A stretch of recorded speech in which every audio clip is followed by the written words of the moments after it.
liked Sitter's Pond because I first learned to swim there, although I came near losing my life in doing so. We had a boat that the older boys would take out in the deep water and dive from. One day, I was in it as it floated along in the shallow water. One of the big boys gave it a push, and before I knew it, I was floating with a fair wind toward the other end of the pond. It was a question whether to jump or to be carried half a mile or more to the far end of Sitter's Pond and walk back over the sharp stones through brambles and brushes. Not realizing how deep the water was, I jumped and found it was a foot or more over my head. As I came to the surface, I made my arms go as I had seen the others do, and then down I went. And so I continued, each time getting nearer the shore. It was a happy moment when I could stand up with my nose out of the water, and a happier one yet when I finally reached the shore. From that day I could swim, and was counted among the best of the long-distance swimmers. Later I swam from a spot in the back of the Episcopal parsonage to the extreme lower end of the pond and part way back. Occasionally, after leaving our cows in the pasture, my friend Charlie and I hurried over to Long Pond for a morning swim.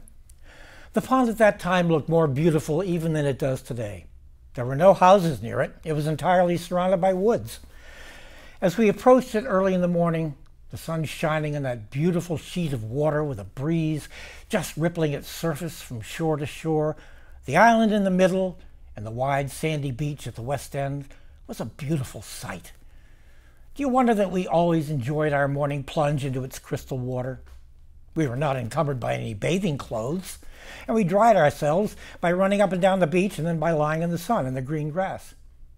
Then we hurried home by the shortest way, over the fences across lots, to our homes in time for breakfast, and ample time to dress for school. The wharf at the foot of Shore Street was well kept up, and a fine place for a swim. It consisted of two piers about 150 feet apart, extending straight out into the Sound, about the same distance, and then turned at right angles towards each other for 50 feet, leaving an opening at the end of about 50 feet. And by that means forming an entrance for vessels and a shelter for them after they had entered. The end of the piers was the swimming place, and none but boys who could swim well ventured there. The bottom was white sand. The water was usually very clear. The top of the piers was 6 to 8 feet above high water mark, and the depth of water from 12 to 14 feet, according to the tide and wind.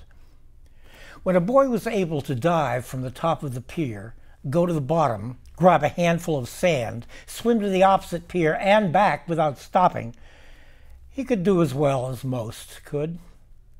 There was seldom any floating seaweed, no stones to hurt your feet, no sand to wash off before dressing. Of course, we had a way of pushing unsuspecting ones off and seeing them go down and get a stomach full of salt water, but I never knew of any serious accident.